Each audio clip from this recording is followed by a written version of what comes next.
I'm Zarina Dimitrova, a strategic partner and mentor to businesses in the process of transformation. Join me on Grow and Learn as we explore a range of topics from personal development and career advancement to relationship building and financial management. With practical advice, inspiring stories, and expert interviews, we'll give you the tools you need to thrive in every aspect of your life. Join us as we share insights and strategies that can help you achieve your personal and professional growth objectives.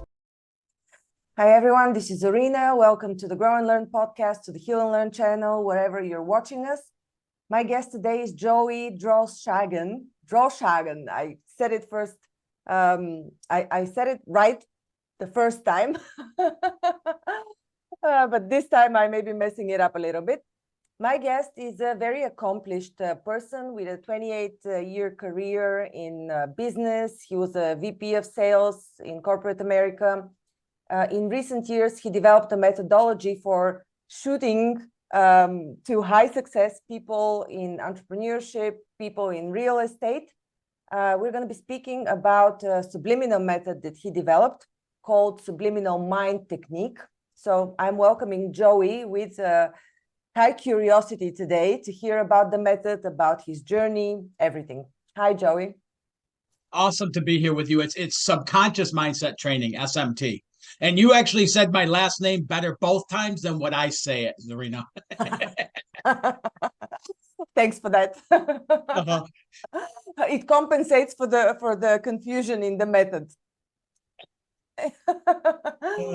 Let's with the method. It's the most interesting thing. I think for me, and I suppose for my audience as well. How did you, after so many years of corporate career, and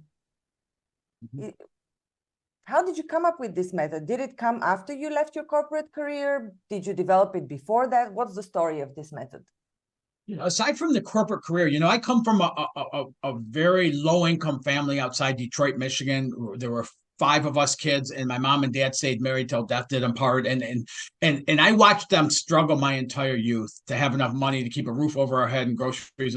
And I knew it wasn't right, and I was never going to live like that. And then I found myself in my 20s, in my late teens and 20s, repeating that same patterns and conditioning. And yet I saw other people who didn't have that. So I became a student of the works I do today at 23 years old. And I've been studying this stuff. And honestly, I started out, like I had this passion in my heart that I wanted to and make sure nobody ever had to live like my parents did. But I didn't know how to do so myself. So I set out as a student. So I've been a student of the works I do today since I was 23. And it's taken me decades to end up coming up with developing the SMT method. And it came with a lot of coaching, a lot of investing in myself, therapy, self-studies, books. I would take books and create experiments out of the materials in the book, all the while building that corporate career and keep leaning into it it finally came about through ways that I couldn't have planned for, where I started understanding the total mindset, the conscious and subconscious, and how the subconscious is what triggers the brain waves to the actions we take or don't take. So if we're conditioned to struggle, it's not going to trigger the brain waves to bring about results that surprise us. In fact, Zarina, when I was in my early 20s, if something came easy to me, I felt like I didn't earn it or I didn't deserve it. And so it was deal. So I've been a guinea pig of all the works that I teach today. Yeah. I've had quite a few guests that have developed their methods, and all of them, of course, enter the subconscious mind because by now, I guess we all know that that's the way to reprogram your mind. And yet there's so many people going to weekend retreats, to gatherings, to all kinds of studies. I mean, you yourself have been through, you said, 20 years of education.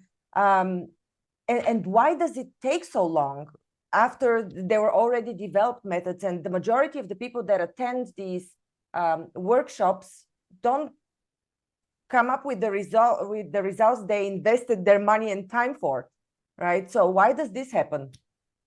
Yeah, multiple reasons. One of the things I do different than a lot of coaching programs. And I've taken really good coaching programs and I've taken really poor, I've invested in really poor coaching programs. And one of the things I came up with that was different, that until I figured out another way around it, I would not have gone into coaching, is I don't tell anybody what they need. I don't give anybody an ABC map that leads to D. And here's why. So much of this stuff with the subconscious, with manifesting things like that and stuff, it's all taught as a one size fit all. But what happens is your conditioning, if we broke it down, the conditioning in your subconscious is different than mine. It's unique to every one of us. I have 4 siblings, I told you. Yeah. When we talk about stories of things that happened growing up, all 5 of us have a different story if we explained what that was like, because we all have unique conditioning. So what I've been able to do with the SMT method, which is the vehicle within all of the works I do, is put it together in a way where anybody can pick it up and start using it, but the experience is unique to the individual. So it's not a one size fit all. It's not a one-piece roadmap that'll get everybody to the same place in their life. Because what I found for me is a lot of the coaching programs that I invested in, I would go through it and they promised all the things that were going to change and everything that was going to happen in retreats, like you were talking about, in books and all this stuff. And I would get to the end and I started checking that stuff. And realistically, those types of coaching programs, less than 1% of the people following that program ever achieve anything near what the person who's teaching it is. Because that person teaching it has the uniqueness of their conditioning. So they've developed their roadmap to success, we'll say. Mm-hmm. Your roadmap isn't going to look like mine. But when I help you to identify and clear that conditioning and shift that conditioning that keeps us in lack or keeps us in excessive efforts or massive actions or things like that, when we shift that, it opens the doorway. Well, where you go from that doorway opening isn't going to be where I go, but it's going to be tailored for you. Does that make sense, Zarina? It makes sense, yes. And I'm wondering whether this is a link to limiting beliefs. Does it seems like it's linked to limiting beliefs. Is there something in addition, or how is it different from the concept of eliminating limiting beliefs? It's not eliminating limiting beliefs. It's shifting our conditioning. So we have a conscious mind, and we all know this, or a lot of people know this. The conscious mind is what we focus on. We have control over the conscious mind. Our conscious mind is a knowing. It's when somebody starts a business, let's say, or goes into real estate, they know what they want to achieve there and what that life is going to look like that. And then we have the subconscious mind. In the subconscious mind, there's what I call a motherboard that hosts all of our information of our beliefs, our patterns, our paradigms, our experiences. A lot of times, Zarina, we can have conditioning that we've never experienced, but because people told us what happened and what happened to them or somebody they know, it becomes part of our conditioning. And so what happens is subconscious in that motherboard is what triggers our brain waves to the actions we take or don't take. So when you have somebody who believes that you cannot grow beyond 5% in their business year to year, year over year, they will never grow beyond that 5% because that's what their conditioning. Our conditioning ultimately determines how far we can go in life. Mm. The good news is we can shift that conditioning. We can work within that conditioning and open that up to allow it to shift it. And in doing so, we're literally increasing the potential of how we live our life. Mm-hmm. It makes absolute sense. I'm just wondering, this conditioning also applies to the goals you set to yourself. For example, if you set a certain goal, this might be also a result of conditioning on both sides, both a low and a high goal. You may be overshooting yourself and, trying to satisfy somebody else's expectation just as much as you might be underpinning your potential. It really all depends where it's coming from. If I'm setting a goal based on somebody else's expectations, I'm kind of started out in the wrong direction. But realistically, every individual organization or corporation that I work with, I start with developing a dynamic vision. And when I say a dynamic vision, it's a vision, it's beyond what we think we can, we have no idea how the heck we're going to achieve that. So it is based on lofty things. But at the end of my career, I've assisted foundries who were in bankruptcy get back into profitability. And we've done so at times with 6, 8, 9 months where we've been able to make that shift and have new owners come in and dump $12 million in operations and things like that and take it from a 3-month-a-week operation to a 5-day-a-week or a 3-day-a-month operation to a 5-day-a-week. So I help people come out of the gate because in our knowing, we want way more than what we can perceive how the heck we can get. Our desires are for more, but we so much limit those and drop those down to what we think we're capable of. And so that's why there's such a gap between the potential of an individual and what they're actually achieving. And so in developing that vision, that starts closing the gap.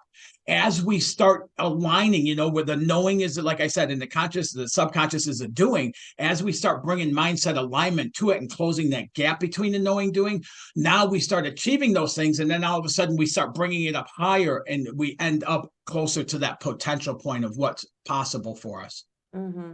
So can you share a few steps from this methodology that you developed? You said that the first part is developing the vision, as far as I caught. Absolutely, yeah. Okay. I start with developing what I call a dynamic vision, and I have there's a whole, like a process I take my clients through in developing that. But it's really about getting clear on what it is you really want. And this is where it can get a little tricky. Because so often I'll talk to people and I'll say, well, what do you want out of life? What do you really want out of your business? And they'll go, I don't know. And they really don't know. Or they limit it to what they think is possible for them. They'll limit it based on the economy, based on competition, based on all these outside factors. But we know, and this is evidence of what I'm saying, we know that there's businesses that just thrive in a down economy. And then we all know businesses who struggle during a boom. And it really is based on the starting with the mindset there that sets that. So once we get that vision, then what we do is we start opening up, we start stepping into, we develop, one of my processes is helping develop systems of accelerating habits. So instead of just taking massive actions, exhaustive efforts that end up just fatiguing us and getting less and less results for each effort we take, is we start aligning with the things that really work and feel good and we get excited about doing. One of them for me is conversations like this. I love having these conversations. One of the things that is not it for me is going through my desk drawer here, my desk drawer at home, my console in my vehicle, and pulling all my receipts together to do taxes every year. So I have somebody do those things for me, and I spend my time doing the things that really I feel good doing. And in doing so, what we do is we're living better because we're doing the things we want to do. So we want to do it more often. And then in doing so, we're turning on that attraction factor so we can start attracting the things to us we want and getting into alignment with what we want in that vision. So once we have the vision, it's all about aligning to that vision, not aligning to the outside situations and circumstances like the economy and competition and things like that. And those are just speed bumps. That's just the way it looks as a vision is unfolding. Mm-hmm. How do you overcome the initial bumps, though? Because there's the period of adjustment in which, you need to vibe nicely and according to your vision, but you still need to do your taxes. And if you've got nobody doing them for you, just as an example, how do you overcome these temporary hurdles?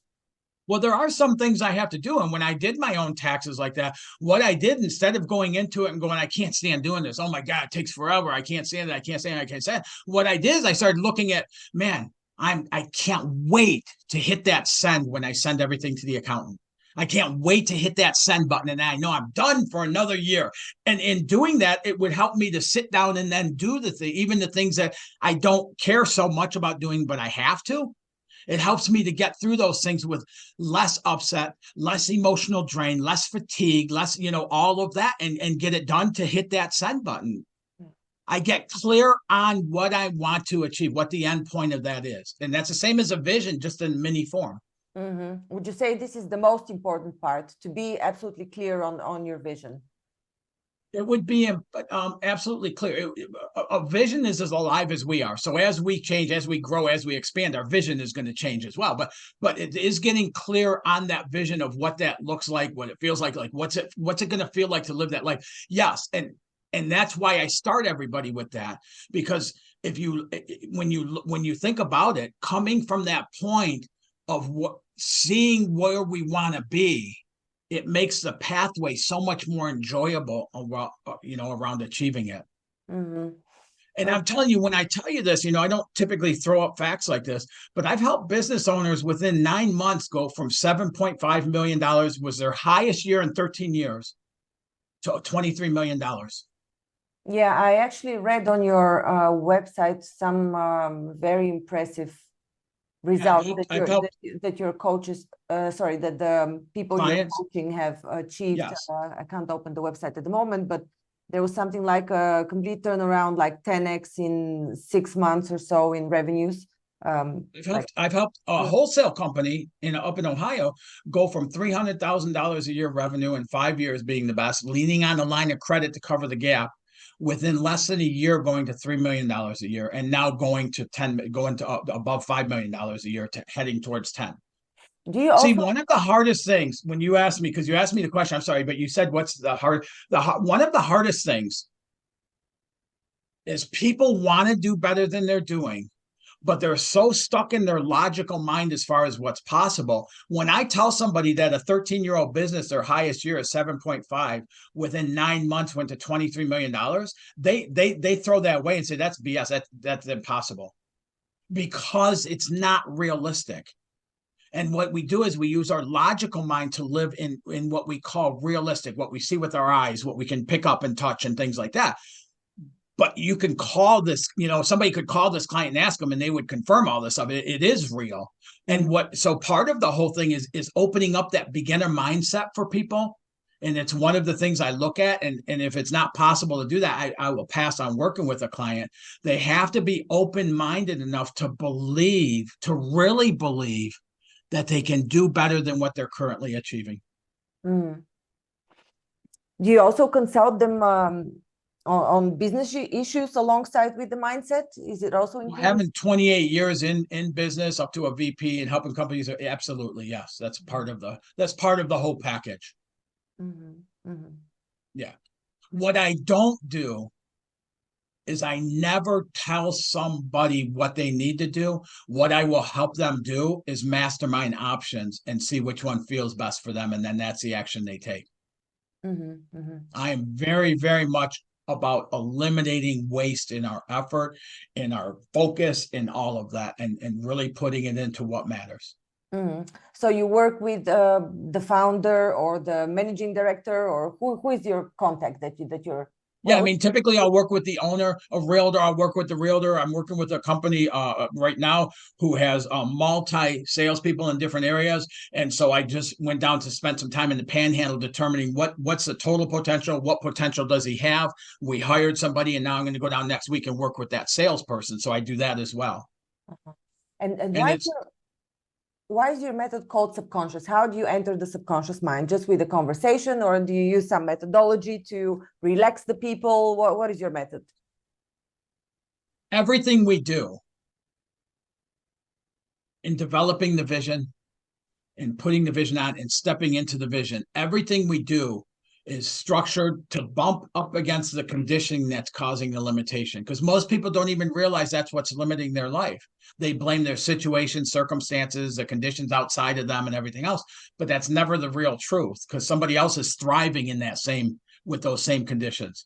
So what the whole program, which is geared towards identifying that limitation so that we can shift that and open that up to elevate the potential in what people are achieving, business owners are achieving.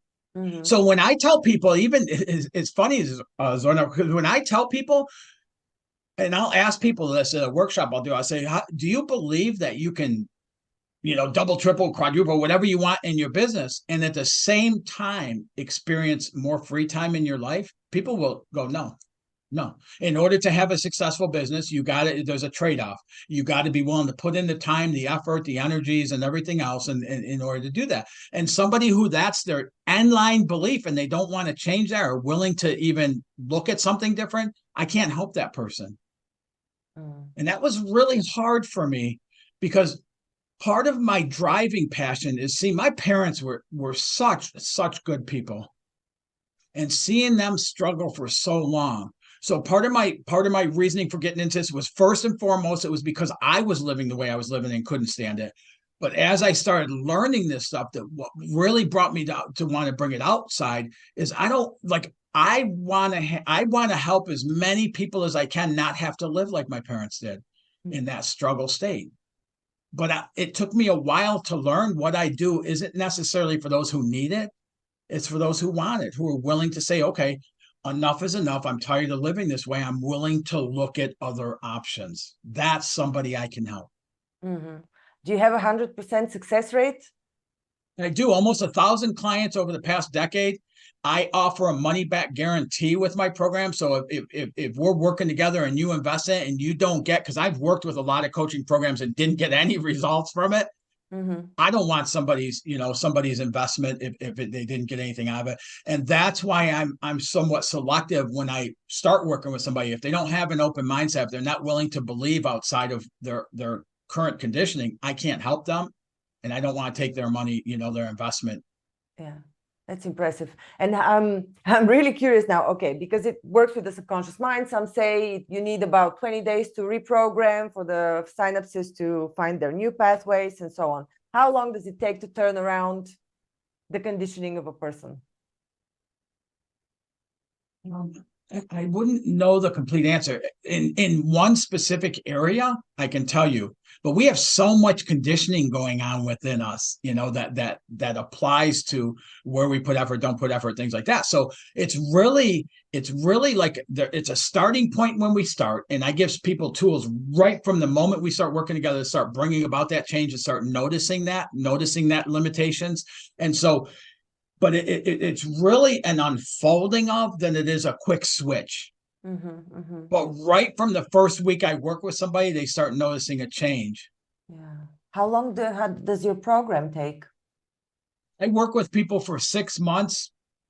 Mm-hmm. I do have a 1 year. So I have a 3-month program and a 6-month program. And a lot of my clients will go through 3 months because it gets the principles, all that stuff going. They start experiencing change in their business. And then we get into the second, which is a business ignite that really is about quickly scaling and launching and getting up to that level. And one of the things I forgot to say, the business owner that went from 7.5 to $23 million, mm-hmm. the year she did so, was the only year of her adult life that she took 5 weeks of vacation during that time period. Oh, wow.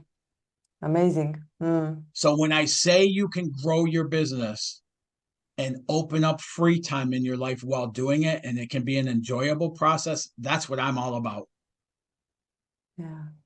How can people get a taste of what you're doing? Do you have some recorded courses or some information that anybody can go to my website, and I try to put a lot of information. It might be overpacked, but I try to put a lot of information, videos, things like that out there for people to understand more of what I do and how I do it and the results and things like that. But the other thing, anybody, can reach out to me. I mean, my cell phone number, and I'll give it now if we do it at the end, but it's 864-614-3333. Anybody can reach out to me and spark a conversation. You can get a hold of me on my website. If you're in another country, you can't get through, country codes and things like that. We'll set up a Zoom. And one of the things I'll gift you with is give you a 4 package of meditations that'll help you start making some of those shifts on your own before you even step into it. Other people will call me up and they'll go, explain more about the vision. And I have no problem doing that. My whole purpose is to serve and help people live better lives. Mm-hmm. And however I can do that, I will. Mm-hmm.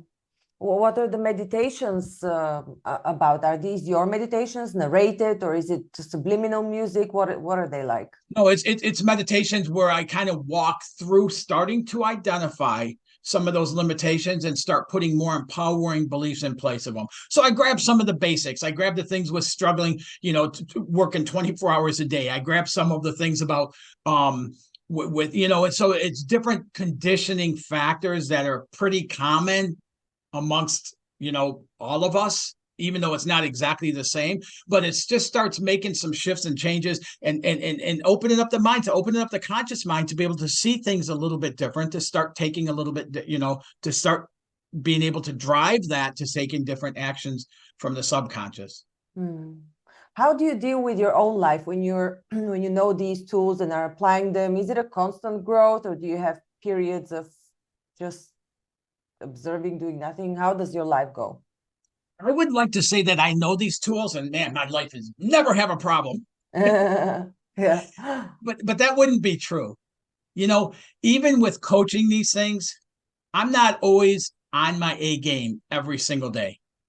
Right. So there's times when something will happen. It'll take me a little bit and it'll pull me back into some of that old programming and stuff like that. And I'll start going. But the really cool thing is what used to happen, and I'd get a charge for positive, and then I'd go back to living that way for 6 months or a year. It might be a half a day now or a few hours or things like that. And I'm able to take these tools and bring that back, on track to where I'm ultimately directing the life I want to live. Mm-hmm. And that's really what it's about is we are so powerful. Marianne Williamson, I never say it the right way, but I love her quote is, being powerless is not our big fear. What we're really afraid of is how powerful we really are. Mm-hmm. And helping people tap into that and see the goodness in it, and then see how that flows into other people's lives from there is what my life fulfillment comes from. Mm-hmm.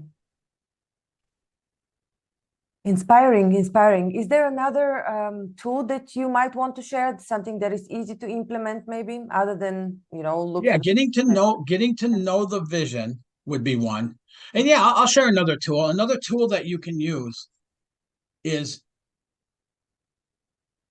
I'm trying to think how to say this, is more so coming from the vision. Now you have an idea. And one of the things I'll say, to get a vision, I always am very direct about writing it down. And the reason for that is when we write it, we're making a level of commitment of it's important to us. When we keep it up in our head, those things can just change and waffle around and everything else. And it's never solid. When we put it on paper, we have something solid that we can go back to. And then I'll tell people, if something happens, if conditions or finances or something happens, continue to go to your vision and put that vision on. Get in that place of seeing you living that life.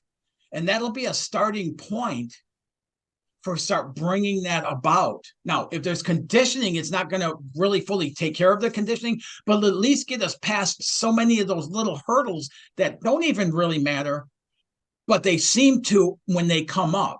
Like it can have a huge impact. And so we spend so much time in frustration or annoyed or nervousness or things like that, where really when we get into that place of a vision, they seem like more like little speed bumps rather than controlling of our outcome.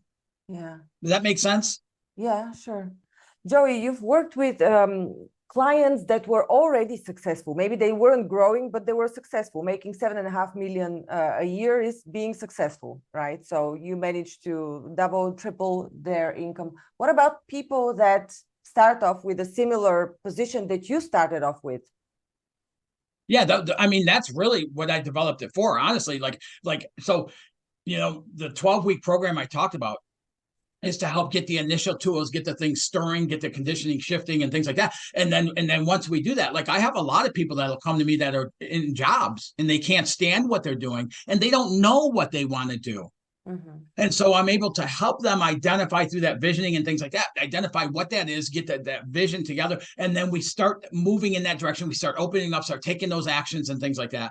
And then when we go into the second phase, it's all about quickly scaling it. So now we take the first phase, we get the tools, we get the conditioning, start moving and things like that. And then in the second phase, we start to quickly scale, which taps into another level of subconscious conditioning. One of the things that really comes up that I see, I'm surprised, is people who have a $4, $6, $7, $8 million business is they can't see themselves doing better than that. Not that they want to, but they can't see themselves doing that. So the way I define success in business isn't by how much revenue you have. Is the organization where you want it to be? If somebody has a $7 million organization, they want to take it to 25 and they get to 25, that probably wouldn't be somebody I work with. But somebody who has a 10 or $12 million business and part of them wants to take it to 25, but they have something that they feel is holding them, but that's somebody I can assist. Somebody who's in a place of misery with what they're doing right now, whether they know or don't know what it is. A lot of people I come across have their job job, and then they started this business, but it's almost kind of like a hobby to them, but they really have a passion towards it. and it's helping them get that rolling. And then what I tell them is, we're going to get so busy in your business, you're not going to have time to go to your job anymore. And that's exactly what happens. So I'm literally able to take somebody from misery all the way to a scaled business ready to sell. I don't do the selling part of the business. Mm-hmm. And how long does it take you on average to do that?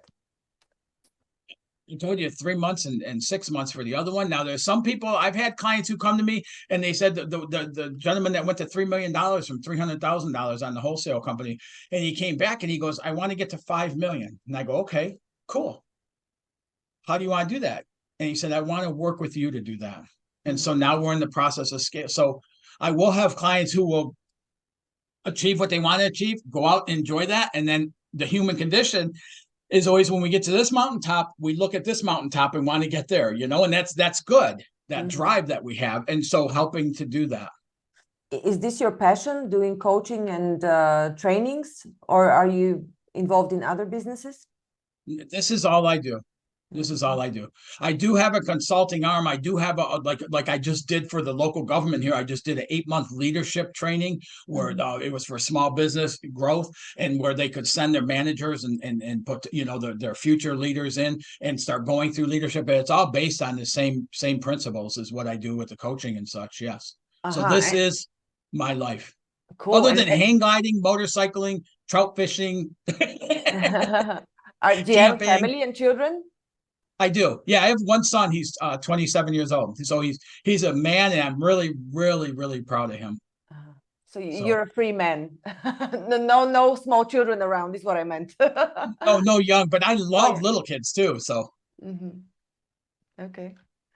Cool. Yeah. And so I'm curious. So the governmental agency where the local one where you gave the training, leadership training, was it open to the subliminal training you provided? They were open to this technique? It was, but it's because of the way I teach it. Having been in business as long as I had, I deliver everything in a business sense. So it's put together in a business sense. So even though, like you would hear it and think, well, how do you do that for business, and get business owners to listen? But yes, it's set up in that fashion. Yeah. Understand. Yeah. But I'll tell you, every person that went through that leadership, and I think there were 18 or 19 people, they all developed a dynamic vision. They all walk through the process in regards to leadership, how I tailored it for leadership, but they all walk through that process through the process. And I'll tell you what came back at the end, and how I had individual business owners that ended up coming. I had like managers or HR people from larger corporations that came in. Every single one of them talked about the impact it had on their business with the information they gathered. Yeah. And I've had 3 of them come to me now for coaching for their business based on that. And when the companies realize that you're teaching their employees to become independent, are they happy with it? I'm just kidding. No, because it's not like that though. Like the people that came to me, the one person that came to me through a corporate, their whole vision is around igniting the impact of that corporation that they're attached to. Right. Not everybody wants to be an entrepreneur. I was just joking. I know. Yeah. Yeah. Understood. Once again, can you repeat your phone number and how people can reach you, the name of your website? Absolutely. So we'll probably put in the notes, because the website is josephadrolshagen.com. So we'll put that in there, but anybody can reach out to me at 864-614-3333. And a lot of times when these are released, I get a lot of people. So if you get voicemail, just leave your name, number, tie it back to the podcast, and I'll call you back. And you and I'll have a conversation. And I don't set a limit on the conversation. It can be 2 minutes if that's all you're comfortable with. It can be 5-10 minutes, whatever it is that to help with whatever questions you have. And it's all to help you start from the moment you hang up that phone with me, achieving more in your life and enjoying your life more than you are today. Awesome. Joey, let's end this lovely conversation. We are on a high note. What is the best experience that you have while you're coaching? What gives you the kick?